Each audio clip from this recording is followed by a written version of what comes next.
يكشف السوء ويجعلكم خلفاء الأرض أإله مع الله قليلا ما تذكرون۔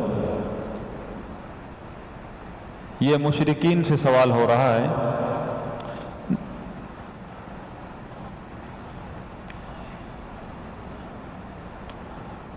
جس کا جواب ہاں کے علاوہ کوئی نہیں، کہ مشرکین بھی اس کا اقرار کرتے ہیں۔ اللہ تعالیٰ ان سے پوچھ رہا ہے، کوئی ہے جو کسی مجبور، مضطر، بے چین شخص کی دعا کو جب وہ پکارتا ہے سنے؟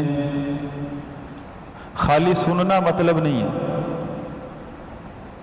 یجیب المضطر اذا دعاہ، اس نے پکارا، ایک مجبور شخص نے، بے چین شخص نے، لاچار نے مجبوری میں پکارا، یجیب، اسی وقت اس کو سنا بھی اور پورا بھی کیا۔ خالی ہم اردو، کیونکہ ہماری اردو عربی کا مقابلہ تو نہیں کر سکتی، اسی لیے اردو کا جو ترجمہ اس کو ہم قرآن نہیں کہہ سکتے اور نہ ہی ترجمہ کہہ سکتے ہیں۔ قرآن کا ترجمہ اردو ترجمہ نہیں کر ہی نہیں سکتی ایک جملے میں۔ یہ ان کا عقیدہ ہے، اس عقیدے کو اللہ نے دہرایا، حجت بنایا ان کے لیے کہ تم اس کا اقرار کر رہے ہو، انکار نہیں کر سکتے، افلا تذکرون، پھر کیوں نہیں نصیحت پکڑتے؟ کیا منوانا چاہتا ہے اللہ تعالیٰ ان سے جب اتنا کچھ مانتے ہیں؟ سوال یہ ہے، آپ ذرا سوچئے، اتنا کچھ مانتے ہیں، اللہ کو مشکل کشا مانتے ہیں، اللہ کو حاجت روا مانتے ہیں، اس کے علاوہ اور کیا منوانا چاہتے ہیں؟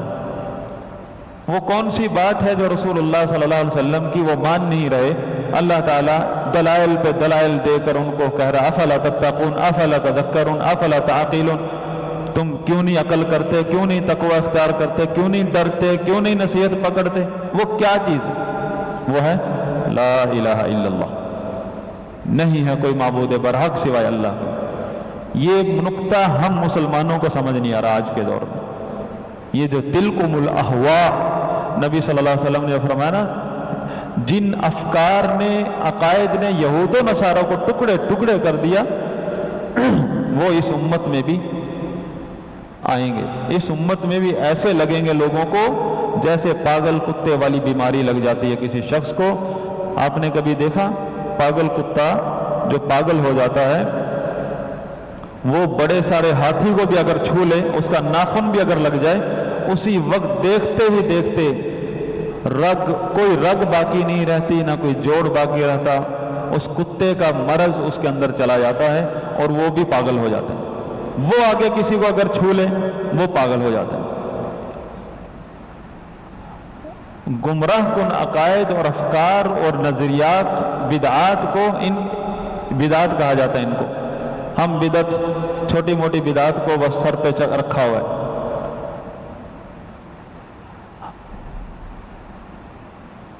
نظریاتی جو انحراف ہے وہ بہت خطرناک ہوتا ہے، امت کو تباہ کر دیتا ہے۔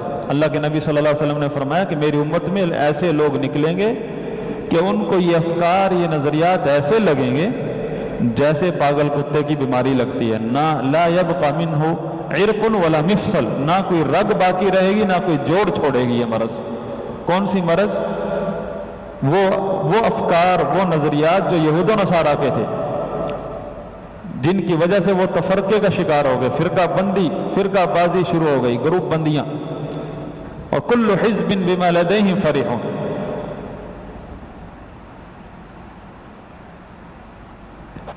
ہر آدمی اپنے ہی کو حق پر سمجھتا ہے۔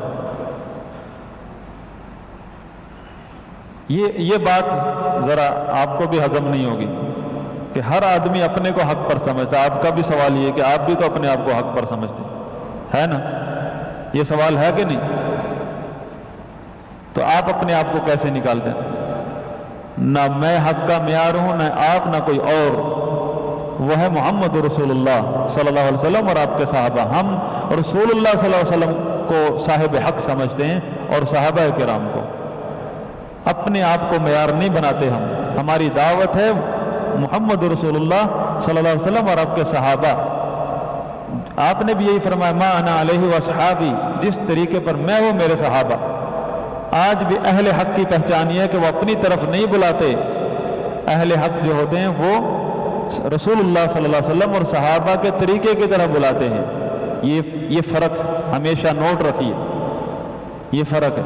جو بھی کہتا ہے میں حق پر ہوں، یہ میری جماعت حق پر ہے، یہ میرا گروہ حق پر ہے، چاہے وہ اہل حدیث ہیں، غلط کرتے ہیں.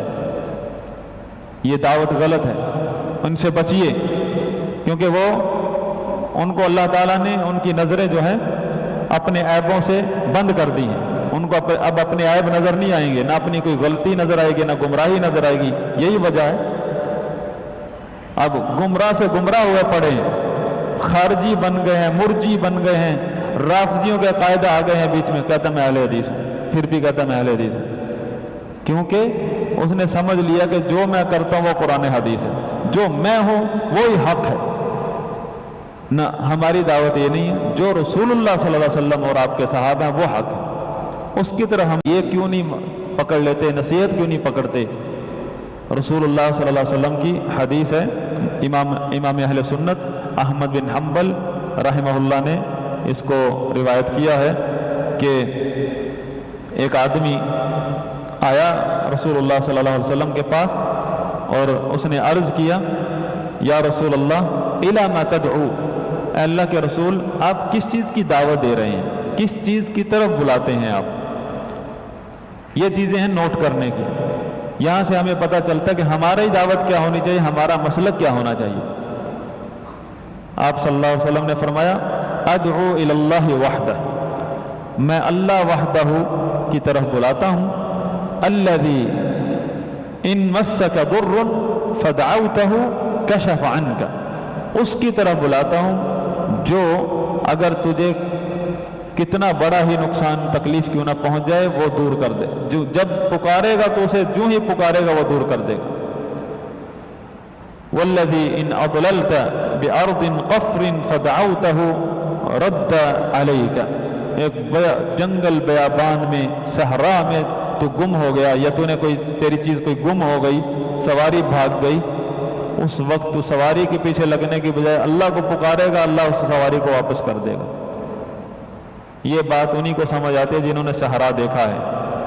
صحرا میں سواری کا گم ہونا زندہ درگور ہونے کے مترادف ہے.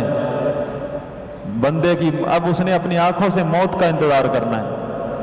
جس کی سواری گم ہوگی صحرا میں، اس وقت وہ اللہ کو پکارتا ہے، اس کی سواری خود بخود چل کے آتی ہے، خود بخود چل کے. جہاں سواری کا پیچھا نہیں کر سکتے آپ، اگر بھاگ گئی اللہ واپس کر دے گا اس کو. اس کی طرف بلاتا ہوں. اور فرمایا والذین اصابتک سنۃ، اگر تجھے قحط سالی فاقہ لگ گیا، وہ تیرے لیے قحط سالی دور کر دے گا، تیری قحط سالی کو دور کر دے گا، فقر و فاقے کو دور کر دے گا، بنجر زمین کو آباد کر دے گا، انبت لک، ہریالی کر دے گا. کچھ مشرکین کے بارے میں نام لے کر آپ نے لعنت کی، مطلب یہ کہ ان کو ہدایت ہی نہ دے. تو اللہ تعالیٰ نے فوراً آیت اتار دی لیس لک من الامر شیء، اس اللہ کے فیصلے میں تیرا معمولی سا بھی دخل نہیں ہے. لیس لک من الامر شیء، امر جو ہے لہ الامر، الا لہ الخلق والامر، وہی پیدا کرتا ہے، وہی فیصلہ کرتا ہے. ان الحکم الا للہ، اس کے فیصلے میں آپ کو شیء، معمولی سا بھی آپ کو اختیار نہیں ہے. اور اللہ تعالیٰ کر لیں.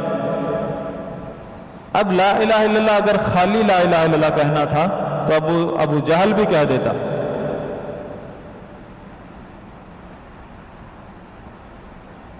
تو اس وقت ابو جہل کھڑا ہوا.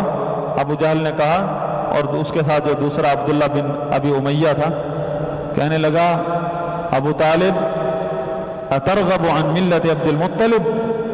انہوں نے فوراً جب بھی آپ صلی اللہ علیہ وسلم جتنی بار آپ یہ دہرا رہے تھے اتنی بار وہ آوازیں لگا رہے تھے پیچھے سے، ابو طالب عبد المطلب کا دین چھوڑو گے. اور وہ آخری وقت میں تھا، حتیٰ کہ اس نے آخری سانس کے ٹائم یہ کہا ہر قسم کی گمراہیوں سے بچا کر رکھے. اور یہ اللہ تعالیٰ قیامت کے دن یہ پوچھے گا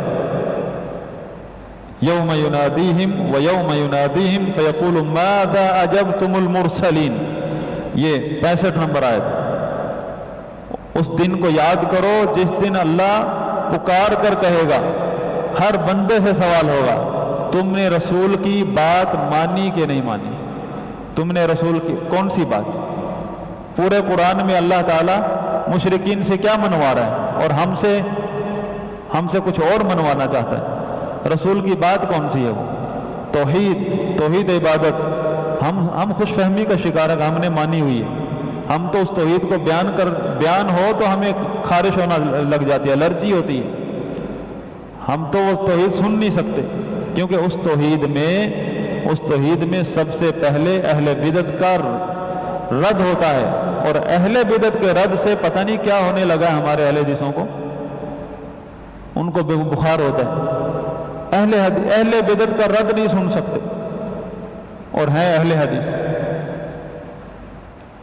ماذا اجبتم المرسلین, رسولوں کی اگر تم نے مانی ہے تو پھر یہ سب کو سینہ کھول کر رکھو.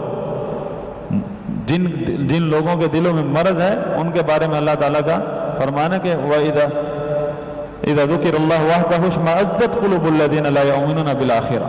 جن لوگوں کے اللہ کے آخرت پر ایمان نہیں ہے تو وہ توحید اللہ وحدہ کا ذکر توحید کے سنتے ہی ان کے دل جو ہے تنگ ہو جاتے ہیں, سکڑ جاتے ہیں, بگڑ جاتے ہیں.